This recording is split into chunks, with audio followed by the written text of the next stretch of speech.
Hello, welcome to Citizens Forum. It's Wednesday, July the 19th. I hope waltz away.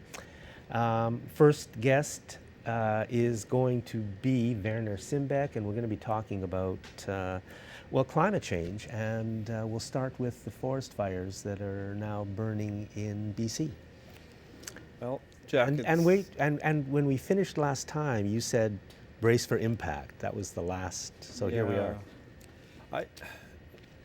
You cannot say that this particular forest fire season is a result of climate change, but the severity of it definitely has something to do with climate change. And as climate change progresses, we'll see way more than this. Fires that are so big you cannot even fight them anymore. Yeah, this is only the beginning. This is only the beginning. And it's already, and the media, listening to CFAX or CBC or CTV or CNN, but they pretend, no, I shouldn't say pretend, because I'm sure the people who work there, the people who are doing the announcing on radio and television, and right. I'm sure they have compassion for the people who are being forced out, but the owners of the media, right. I mean, to them it's a pretense, because they always pretend concern for the people who are dying or being forced out, but they never do anything to inform the public of the disaster that the corporate owners of the media have created for us. Really what the problem is, that the system, and I think I've mentioned this before, that the system that we have is capitalism, right? The mighty dollar. Our religion in the West is not Jesus Christ on the cross, it's the dollar. It's the dollar. That's what's the most important. We use the Jesus flag, right? We use religion as an excuse for this or that, or trying to become, oppose one group to another group, right? Because we call the radical Muslims, right? And of course we have radical Christians as well, but we don't talk about those guys. No, they cause way more deaths in the United States than the Muslims do, but that doesn't get talked about. And the United States is now destroying the Middle East. But sure. Yes. The point is, religion is just a means to an end. It comes back to the dollar, the money. Money is what is important. Money is what is the most important thing to corporations. Corporation CEOs, they're looking for the best interest, which is money. They want to make sure they hit the targets that they promised or that they were given. And when they hit those targets, they'll get big profit sharing checks, right? Big bonuses. No, you're absolutely right. They're not concerned about if the environment is suffering, or if homeless people are on the streets more because of their decisions. No, it's the dollar. It's the economy, stupid, right? Somebody said that. The point is, the environment cannot be bought. We cannot pay off the environment, right? Mother Earth, you can't just say, okay, look, I cut you a check. Just go away. No. We need an ecosystem that supports life, that supports us, right? We're not just dependent on a few farm animals. There's uncounted species that clean our water, clean our air, provide healthy soil for things to grow in. We've been trying to do this with chemicals, and it has not gotten us anywhere. The claim is the Green Revolution was a great success. I don't think it really was. It was really fossil fuel that allowed us to grow more food in larger scale. That's another topic. The point is that we have been driving this reckless bus far too fast, right, in order to get more money, right? And I agree with you 100%. And I would say that the enemy is the corporation, because they're the ones who are leading us into this disaster. It's the system, I think, not so much the corporation. The corporation is a creation that basically uses this economic model to their benefit. What do we have to do? Here we are now. And I would say two things that would be very important to do are, one, we've got to have a free press. We've got to have free media so that we know what's going on, because we face an environmental crisis of the first magnitude. But when you follow the media, it's like it's not happening. And second, we need more democracy so that we, the people who live here, if we want to try to save our lives, we have some ability to do so, and now we don't. It's a huge challenge. People are so busy. People are with their little smartphone. They're occupied. Basically, it's divide and conquer, right? Everybody has their own little battle to fight. Everybody has their own opinion, their own blog they follow. So everybody's divided nicely. Yeah. Nobody can agree on anything. Yeah. And because we can't agree on anything, nothing gets done. That's perfect. Yeah. Because there happens to be a small group that always seems to vote for the conservatives, right? It seems like, again, religion gets used particularly in the States. You have the religious right. They always seem to vote in a block, right? They vote the conservatives in. Now, in Canada, it happens to be different right now at the moment, but all the damage that the Harper government has done, we're just living through this. The Liberals said they're going to do something different. I haven't seen anything. Well, that's a good point, because we would all agree that Harper was a disaster in so many ways. Yeah. That's why Trudeau was elected, and yet Trudeau is Harper.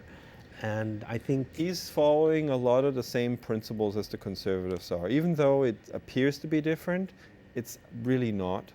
We're approving pipelines. Pipelines are being approved. They're thinking of drilling for oil and gas in a whale habitat, in a protective area back east. Trudeau is all for all the free trade deals, just like Harper. We're he all supports good for them trade. all. He wants to build an infrastructure bank, which is going to start to privatize all of our infrastructure, and we don't even know about it. Yeah, I did see a thing about this where they want to maybe privatize our airports and things. He approved the genetically contaminated salmon, and we're going to have to start eating it. It's an improved fish. Look, it grows way faster than the old one. Yeah. Well, we don't know how serious the health effects are when you start eating it. Because certain things may be different in that fish than it is supposed to be. Genes may be different, right? Contaminants may be in that fish. A lot of long-term studies haven't been done. We're going to be the long-term study, the people, right? We approve things, and then it's up to the population, the public, to say it's not good. It's not the precautionary principle that gets applied in Europe more often than not. But of course, our trade deals with them is trying to force them to undo their rules that they have, the few that they have, that makes sense. That's why CETA, this free trade deal that Trudeau wants so desperately to sign with Europe, it's going to weaken their protections. Yeah. And the corporate puppet Trudeau can't push it hard enough. I mean, and yet he's presented to us as the good guy. But the problem, see, again, I think he means well. I don't think he means well. Actually, I think he knows exactly what he's doing. He's sold out. I think the trouble is, the trouble is, in order to make the system work, you need to have money.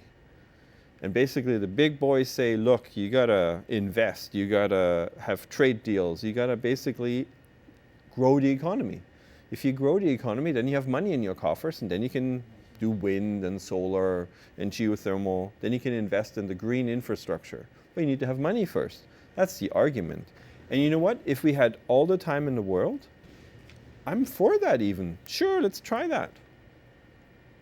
Can we protect ecosystems in the same breath, the same process? Not so much.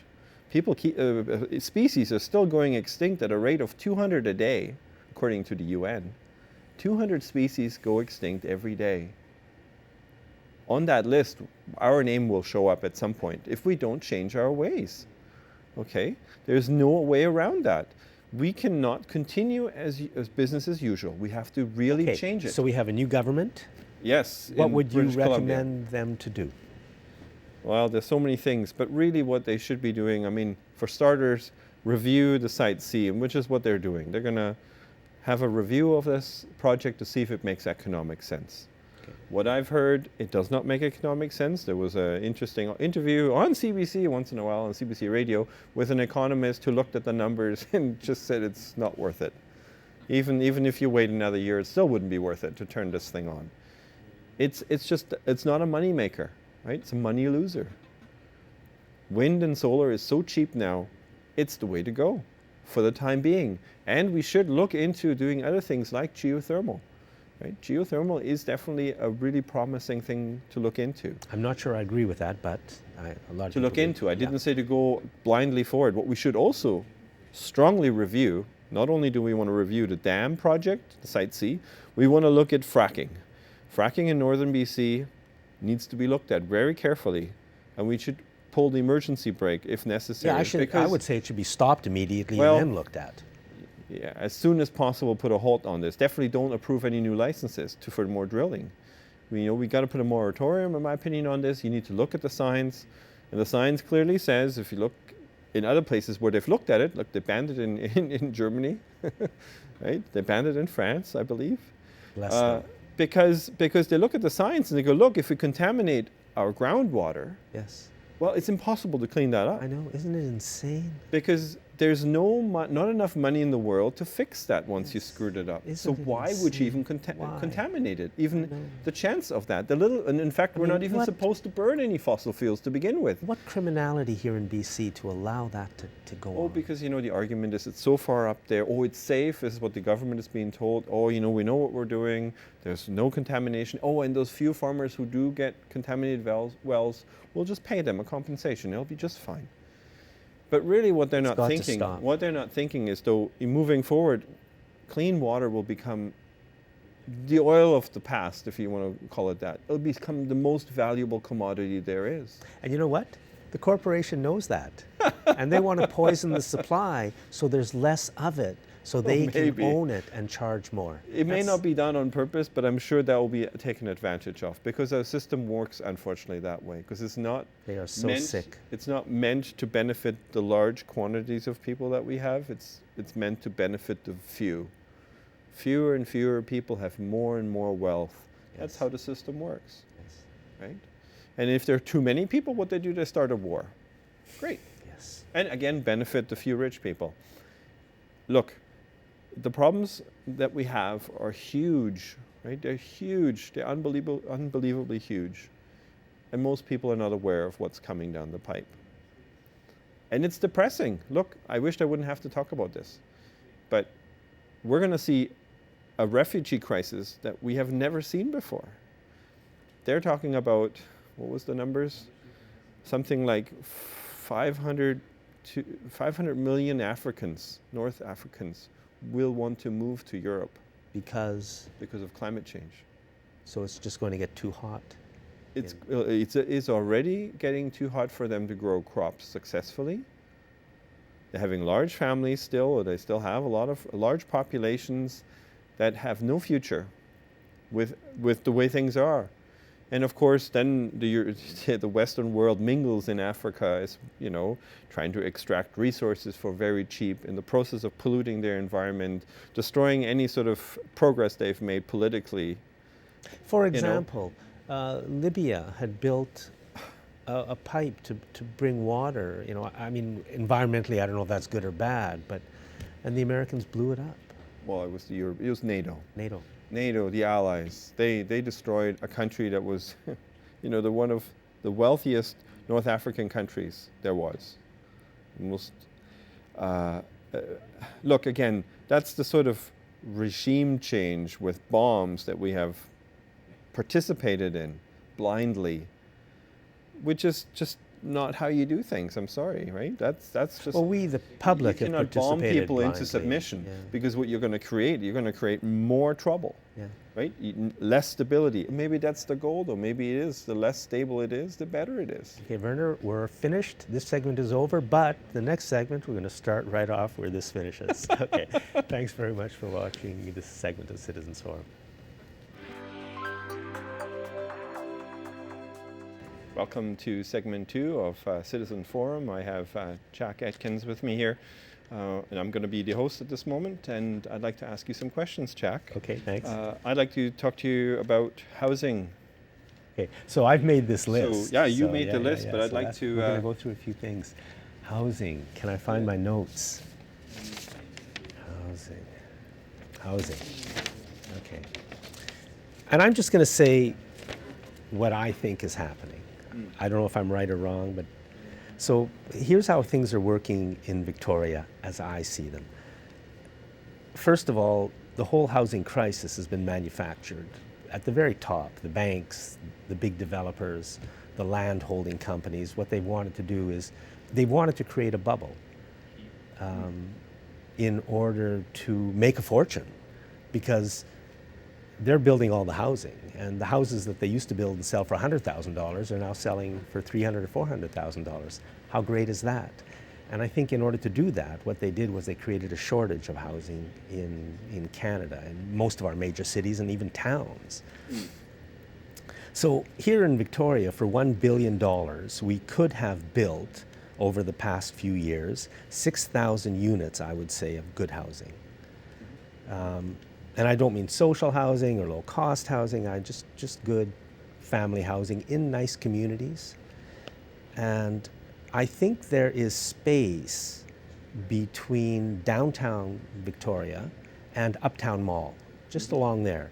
If you walk or drive up Government going north towards Uptown Mall, it's all one story, light industrial, between Government and the water, and then up to Douglas and even up to Blanchard. And when you get to Mayfair Mall, there's that huge empty lot that used to be a bowling alley that's been sitting empty for a decade. And beyond that, if you go up Oak Street, which runs between Mayfair Mall and Uptown Mall, it's all car dealerships, and so it's just parking lots and a little bit of one-story retail or light industrial or a bank, you know. So I think within that area, we could have built over the past number of years, I'd say 4,000 units of nice housing in really nice communities, and still maintained all the light industrial and all of that. Just concentrated that, cut out some of the parking lots, built. And if we had done that, I don't think we'd have a homelessness problem. Right. And I think we'd have much, much lower house prices, especially if the provincial and federal governments had done what they should have done, which of course they didn't want to do because they wanted the bubble. But what they should have done was taxed speculators. So you take the speculation out of the market, and you don't allow people who don't live in Canada to buy houses here. So the whole foreign investor thing should have been gone never should have been allowed. Right. So but we don't have the $1 billion, right? Okay. Right. I mean I mean, fair enough. That's your opinion, and you're Yes. totally entitled to that. I tend to agree that there seems to be space down there, but they also had to clean up a big contaminated site right by the water there. Rock Bay. That's right. And I think that took them now, 15 years now to clean that up? And it's just now at the point where they can do something with the land again. Yeah. Like, But I'm talking about the whole thing from downtown Right. to Uptown Mall. But I don't know what the details on this, and I have never researched that. But it could be that that area could be more contaminated than they were told us. Who knows? I mean, maybe digging anywhere for a foundation near that would be a problem. Who knows? Yeah, I don't think that's the case. I mean, But it was the bowling there. alley, I totally agree. I mean, that's been was torn down 15 years ago or so, or 12 years ago, and it's sitting empty. And here we have a housing crisis, and yet Right. there's nothing there because I think they want the crisis. Our city governments are hopeless and just don't deal with the issue, but they don't have the money, but at least they could Right. speak out. And the provincial and federal governments have just done what... It could be, though, that the governments that we've had basically were not interested in building social housing. I'm not talking about social housing. Oh, okay. I'm talking just about housing. Just housing in for general. the people who live here. Right. Why does our government want to create a Well, the situation... government doesn't really build houses, though, right? It would be the private sector Oh, who of builds course, houses. they're hired to build them. So- but the government has the money to build it. So then it would be government owned? Is that how you would understand this? That the government buys It could these? be co-ops or, I mean, we Right. used to build thousands of units a year of social housing across the country. Right. In the 80s and 90s, that got stopped. Well, that's and what I that's mean. a big part of the That's no problem longer, now. That's no longer on the radar. We don't seem to be Right. doing that anymore. We're not. Right? We want the private sector to do it all, right? And we want all these people not to live in Well, we don't subsidized- want it, but the private no, sector the private has sector taken does. over. The banks Yeah. do. They love that. So And so what works for them, Right. of course, is a shortage of housing creating high prices. The homeless are just what you'd call the collateral damage of this, because at the bottom, Right. the shortage is so extreme that there's simply nowhere for people to live, so they're out completely. yeah, yeah. It's an evil way to run a society. Yeah. Well, that's fair enough. I think what can definitely be happening is that with a new government now in British Columbia, the hope is that maybe they will invest in more social housing and get some of these people that are on the streets the help they need to get off the streets. Yes, yes. Or at least yes. get them to a Big, place big where problems. they're happy and better taken care of. Yeah, it saddens me too when I see people that are sleeping on the street corner, you know. It's very sad. So the other thing that you had on your list that you would like to have talked about is, or like to talk about, is Omar Carter. Yes. Yeah, so I just want to commend the media for the great job that I think they're doing on the Omar Khadr story. And I apologize for reading this, but if I try to say it from memory, nothing's going to come out.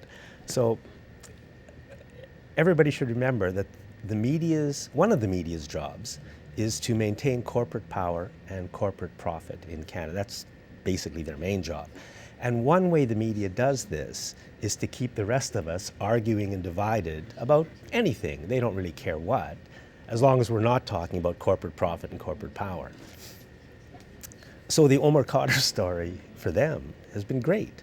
It's been good for 2 weeks. It started 2 weeks ago, and they've still got people arguing. And I see where people are coming from very strongly from both sides. I can see it. There were times in my life when I would have been on the other side, but now I am where I am.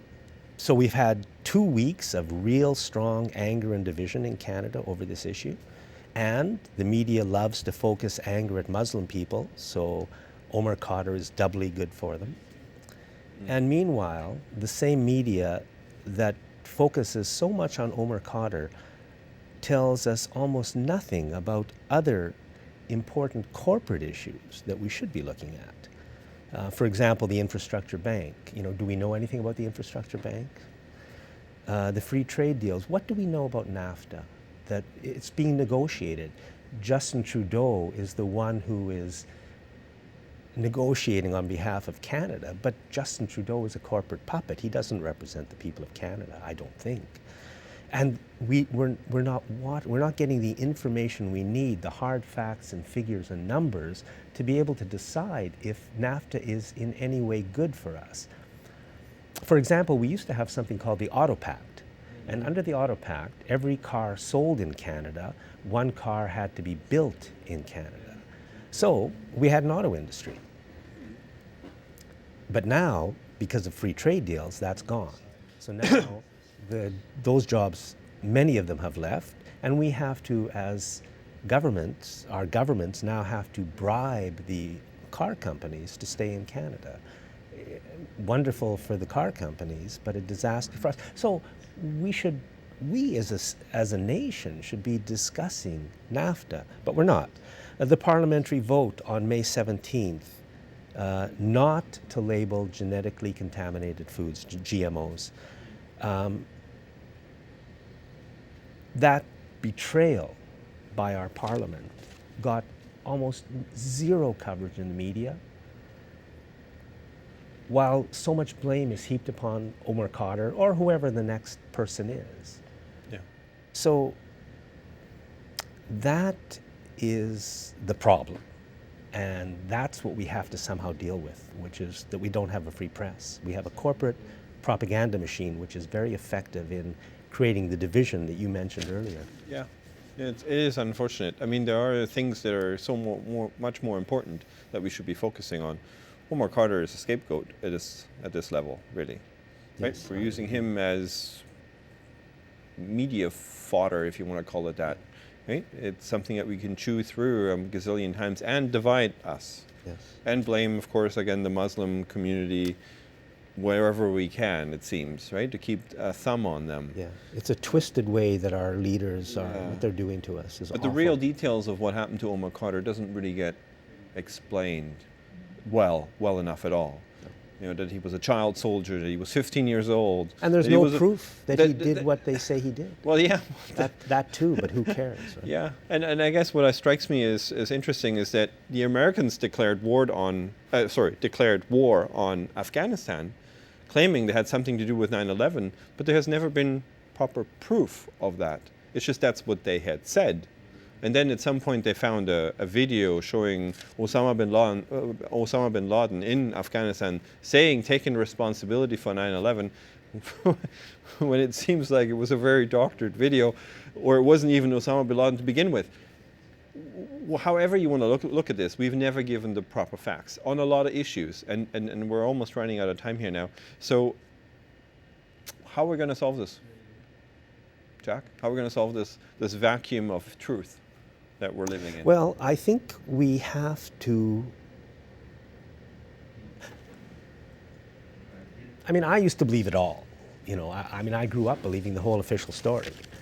I supported the Americans in the war in Vietnam until many years later when I found out that it was all a lie. So everybody is where they're at, but I wish more people have got to come to see more that it's all a lie. The whole media story, the whole official story of so many things is a lie.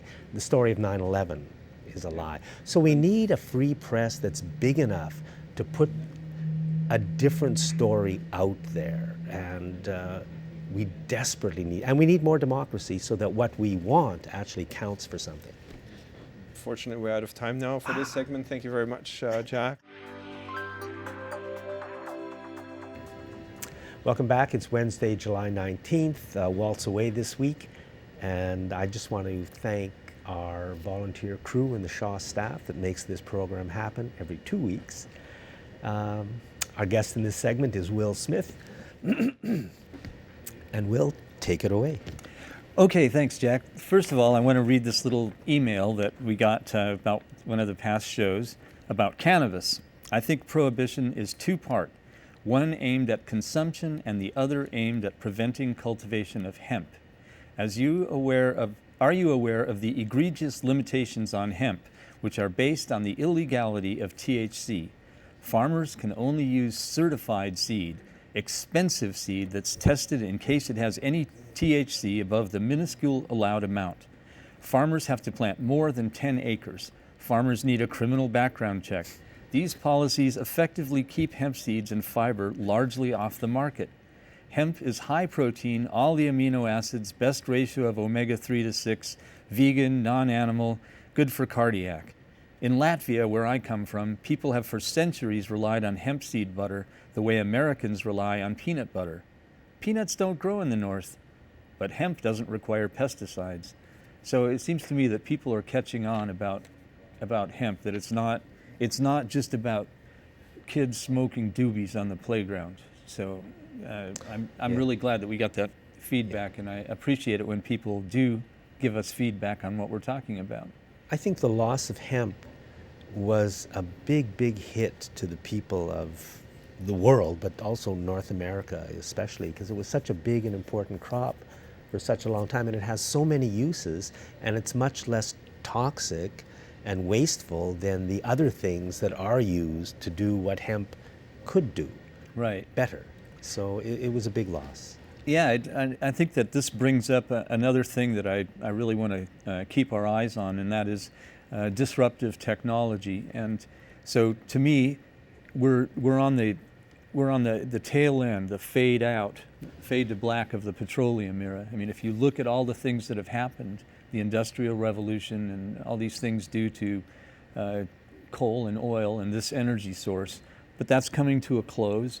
And in the meantime, a new way of our civilization is developing, and it's not, there's never a sharp dividing line. One thing is going down while something else is going up. So I'd like to just to sort of bring to mind how sometimes it's hard to spot this disruptive technology. You've brought up the point that hemp was used and it was responsible for a lot of the development of the expansion across North America. And this George Washington was growing it. Yeah, George Washington was growing it, and he recommended growing it. So I got this book at a thrift store about the buffalo, and it's written by a Canadian. And I'll take a shot of this, but it's just a map of where the buffalo, how widespread they were. And I'd like to read this quote that is in the front of the book that illustrates what disruptive technology, what happens. More than the horse to the Arab, the camel to the pilgrim in the desert, the reindeer to the Laplander, the seal to the Eskimo, or the elephant to the Hindu, was the buffalo to the trans-Mississippi Indian. So the Indians, the First Nations that were all across that whole area in the plains. Right up into Canada. Right up into Canada, northern right. Canada. History affords no other example of where a single product of nature, whether animal or vegetable, has filled so large a place in the life of a people. So even though hemp is a very it has a lot of uses and it can be used. This is also true of the buffalo. The self-sustenance of the tribes of the plains would have been impossible without it. And when the buffalo disappeared, these tribes fell back upon the government in hopeless dependence for the very necessities of existence. And that was written by Hiram Martin Crittenden. So I just wanted to bring up that at the time when these buffalo were getting slaughtered, that was a big change, and it was disruptive technology in the form of weaponry and that allowed the buffalo to be slaughtered. Up to that point, the buffalo were just killed as they were needed. But at this time, then with guns, they were just cleared out. They were just massacred. And that was done, of course, to starve the people. Well, I don't know why it was done, but that was the effect. Guess. That was the net effect of it, wasn't it? So I think it would have been hard as a First Nations person to look at what was happening and guess that your basic means of sustenance was going away. I mean, don't you think it would be, well, yeah, they're killing our buffalo and it might have made you mad, but you wouldn't think that your whole way of life would be going away just because of this one thing, right? That's the kind of thing that we're seeing right now. And so I want to focus on hemp because I believe that it's probably a large part of our future. Now, Werner brought up the idea that we're realizing about the interdependence of everything, and we can't just go destroy our environment. And I think another thing that I'd like to bring up about that, about what's happening with hemp, is that we're realizing that as humans, we are not just one organism. We are very dependent on a large host of microorganisms, for example, and other organisms in our environment for us to live. And so if we step back and look at the whole planet that way, if we look at the planet as a living organism that has some kind of intelligence, some kind of sentience, some kind of consciousness. That's what I think. Doesn't it make sense that by what we're doing, we may have activated the Earth's immune system? I think that might be so. And so I look at cannabis as being sort of some kind of thing that's happening that we don't necessarily as humans really have much control over. In other words, there's a big move for cannabis to come back. And so one of the things that I want to bring up is you and I both have met a fellow whose story is that he was driving on the highway and he was in between two vehicles on a completely deserted highway, and a car came along and hit the vehicle that was behind, and so it severely injured him. He told me that he didn't wake up for 5 days or something. But the big question in his mind is, why is it that somebody who's traveling down a deserted road at night could possibly have hit him? And I want to just bring our attention now to that. I mentioned that there's signs now on the highway. I've noticed them. They appeared sometime during the past 10 years, I think, on the Pat Bay, Pat Bay Highway, right? And it says, it has a picture of an emergency vehicle, and it's saying if there's an emergency vehicle, move to the other lane and slow down to 70. And I think it's important for us to realize that there really is a good reason for that sign to be there. It's because we have a natural tendency when we're looking at something, we tend to pull the wheel over there. And I'm just sure that that's what happened to that fellow. So if he had just moved over and done the safe thing and moved over to the other lane and slowed down a little bit, he could have seen better because he was going slower and he wouldn't have hit anybody. And I think I want to bring that up again as a lesson to what we're doing here, is that it's important for all of us to know about all these bad things that are going on. But at the same time, if we focus too much on them, our whole lives are going to be about those things, fighting those things, which we can't necessarily really fix because the resources required to fix them are more than we can muster. And it would be really better to keep those sort of in our peripheral vision and know the truth about them, try to know what's going on, but at the same time spend our good focusing energy on what people are doing to create a new civilization.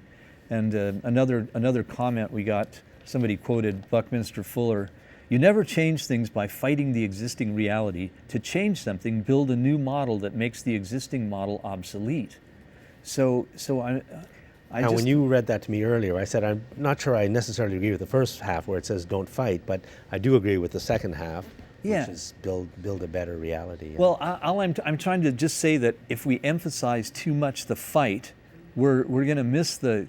There are lots of people. There are lots of really interesting and intelligent and motivated people who are doing amazing things, sort of under the radar. Yes, and we should focus more so we know this great stuff that's happening and we can support it. And Yeah, help it. well, that's what I want to say is why I'm following hemp so closely, is I think it's a really exciting technology, and we've sort of forgotten about it.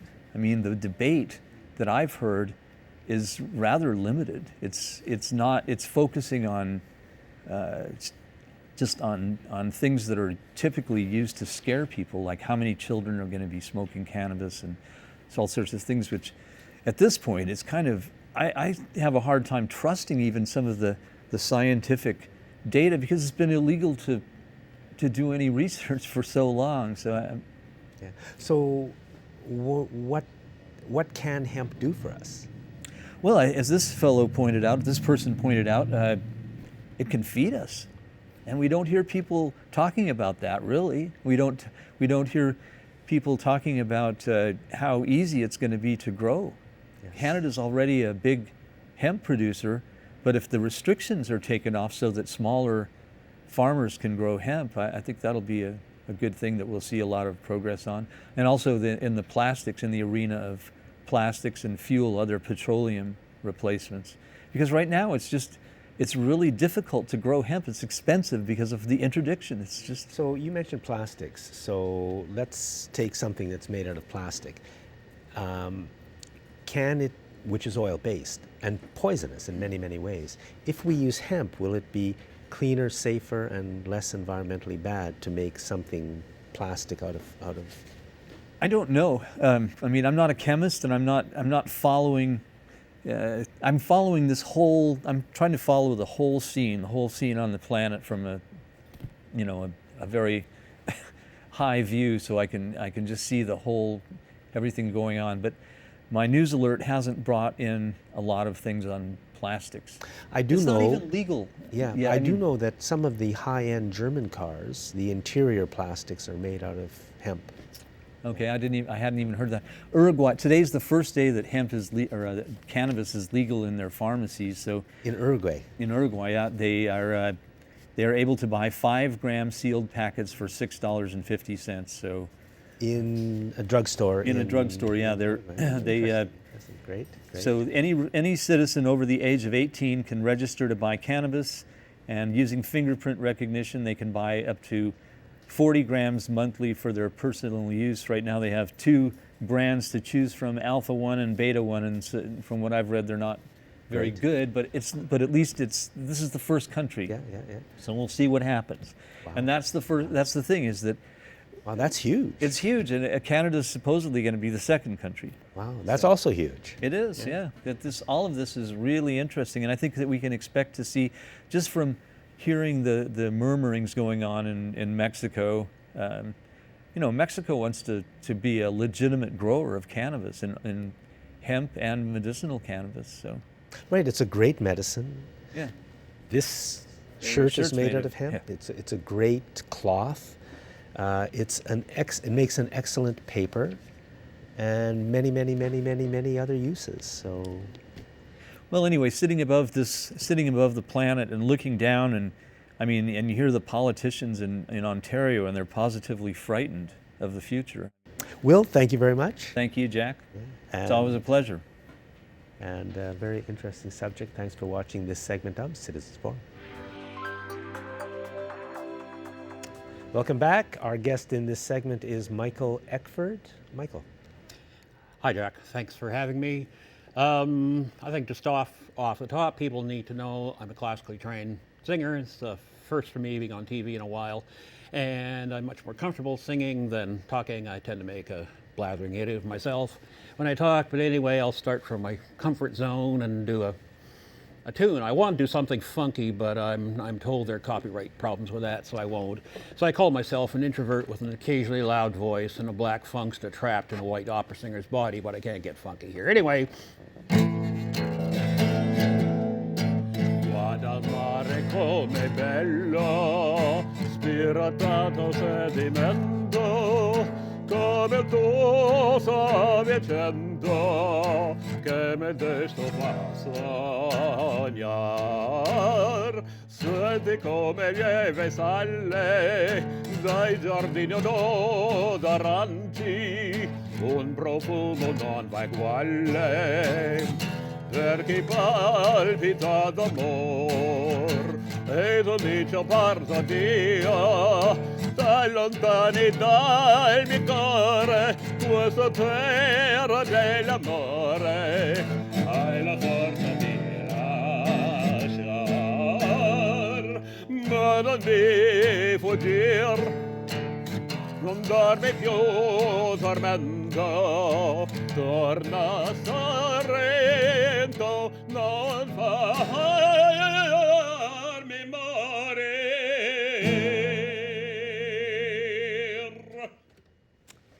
Bravo. I'm Thank not you. going to try to do that. Okay. And now we're going to talk about either disconnect or preaching to the choir or Bohm dialogue.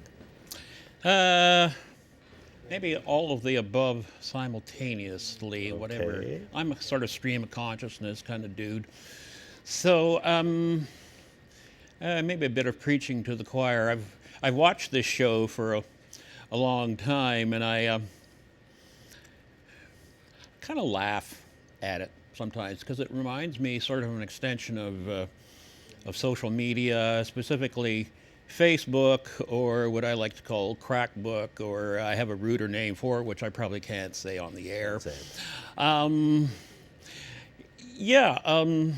There's a lot of just people talking with each other and saying, "Yeah, I totally agree," and that's great, and I get that on Facebook because there's a problem there of preaching to the choir and. How do we get beyond that? That is a big question. yeah. A good one, yeah. Yeah. When I met you in person a while ago, I talked about, referred to civil disobedience, and I think the point has come where we have to go there, I've heard the saying, different people doing different things differently, and I think that's what it's going to take. I think it's some combination of working within existing political and economic systems, and working outside those systems, voting, participating in votes, in elections as much as possible, not just voting every 4 years. It's not enough. Disconnect. We are in disconnect with ourselves. I feel like I'm very much in disconnect with myself. I really had to come out of my comfort zone to come on this show. We're in disconnect with nature. Oh, very much so. Yeah. Just by virtue of us talking heads being on a screen, immediately we're just out there. We're two-dimensional figures. We're flat things on a screen, and we're not real, which is just like being in cyberspace, really. Yeah, but media is very powerful. I mean, it's certainly, I grew up believing a story that I was told by media, and if the story isn't true, then we're all in big trouble. Yeah, there's the old saying, I read it in a book, so it must be true. But we can put that in the 21st century and say, well, I saw it in cyberspace, I read it on a website, so it must be true. I think a lot of people who come on this show, maybe like me, have extensive post-secondary education. We are capable of independent, critical thought. So that's a big worded way of saying we have to think for ourselves, and that's really one of the main things we have to do. We have to still do old-fashioned things like writing letters and phoning up schools and saying, let's learn independent critical thought at the earliest possible age in the schools. You know, a lot of schools, if you look at their mission statement or what they're trying to do, that's what they say. They always include that. But when you look at what the schools actually teach, I was a substitute teacher many, many, many years ago for a while, and I didn't find that was happening. I wish it was, but you know, independent critical thinking, it's like our whole system is more ordained towards making us believe the official story, I guess. That's how I would, and it's taught to us in school. Our schools could be, I think, so much better. And that's taking nothing away from all the great people who are in there, the teachers, the administrators, the students, and the parents. But it's like nobody ever has a word to say about the system. The system just is what it is, and nobody can change it. But I think the system, the school system, could be made better, and maybe we should all have a big discussion about it for some period of time and try to make it better. Yeah, that's one small part, but it occurs to me when someone asks me, what do you think of climate change? And my immediate emotional reaction is, well, I'm of two minds about it. My immediate emotional response is, we're screwed. Whoop. I think that's my phone talking. Okay, well, I don't know if that ignore gets picked it. up on the microphone, but yeah. So where was I? I'm very abstract random, and I'm having a Let's see senior if we can moment. I remember. forget what Climate change. Oh, yeah. And you said you had 2 points of view. One is we're screwed. Yeah, we're screwed. But on the other hand, we Other still hand. have to act as much as possible. Yes, So yes, we have to do something to stop the screwing from being even worse than it is going to yeah. be. So I think it's very much about civil disobedience. Paul Watson's been an early and a recent influence on me. I just recently read about him that he doesn't care for protests and demonstrations, and they don't really accomplish that much, and really direct action is the way to go. Paul Watson is the captain Yeah, of the Sea Paul Shepherd. Watson, as most of your viewers probably know, was at on the beginning of Greenpeace, and he is the main guy in the Sea Shepherd Society. People can look that up. He's also one of my heroes too. Oh, cool. Okay, so as an artist, a performing artist, and a human being, I think one of the keys to all of this is creativity, and I think that's a solution to the disconnect that many of us have within ourselves, and outside of ourselves. And one useful path I found for this is something called Bohm dialogue, and this was. I don't know if there's a verb for this. I hate to say invented, initialized by an English-born American physicist by the name of David Bohm. How do you spell it, just so people can... You took the words out of my mouth, Jack. David, like you would expect, and Bohm is B-O-H-M, and it occurs to me most of the people who watch this show are smart enough to Google that, so I don't have to bother giving out websites or whatever. I'm not sure about the people on the staff here, but the So viewers,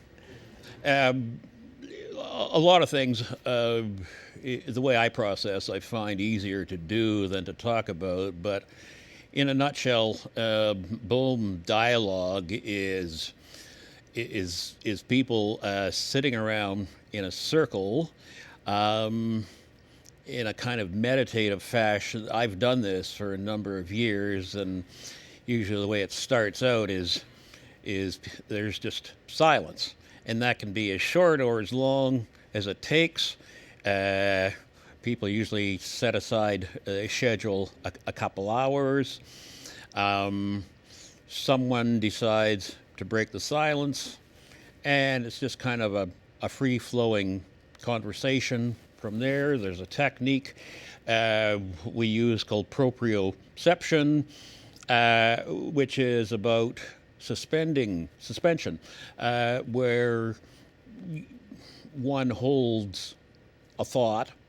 It's like a meditation where there's a thought. You say, okay, there's a thought, put it in, file it away in the thought box, and continue with the mantra of listening, simultaneously listening to whoever's speaking in a given moment, and not anticipating, just being fully present. What is something you would discuss in a Bohm dialogue? Oh, anything. Could start off with climate change, or just some experience that one had that day, or maybe something that was discussed in a previous circle. How is it different from just how many people are usually involved? Well, I was in a very small circle. Most of the circles I was in were very small. I think maybe a dozen. Last time I did it, it was very small. So let's say a dozen people. Let's say you're 4 talking about people. climate change. So, do you go around in a circle and people talk, or are you trying to get anywhere, or do people interrupt? What ideally happens, and I guess the operative word is ideally, because being human, stuff happens, and so what ideally happens is someone who chooses to speak speaks, and then there's silence, and to give space for the next speaker, and sort of meditate on what's just been said. Sometimes there's a back and forth. We talk about that as crosstalk. So that's sort of like a conventional conversation. But the way Bohm dialogue differs from a conventional discussion or dialogue is the idea of suspension and simultaneously thinking one's own thoughts and listening to the other, the speaker, and then allowing space for what's been said. So it's a slower, more meditative thing than a. Maybe someday we conventional can we can film a Bohm dialogue and show it to people. People can see how it operates. Yeah, that'd be cool, because maybe if people see it. Well, if Sure. it has potential for bettering things, then we should see it. Yeah. How are we doing for time? Do we have to talk about anything else? I just got the signal that we're out of time. Oh, cool. Yeah. Okay. Okay. Michael, thank you very much. Thanks very much, Jack. Coming up, Bohm dialogues, but that's in the future. Thanks for watching Citizens Forum this week. Bye.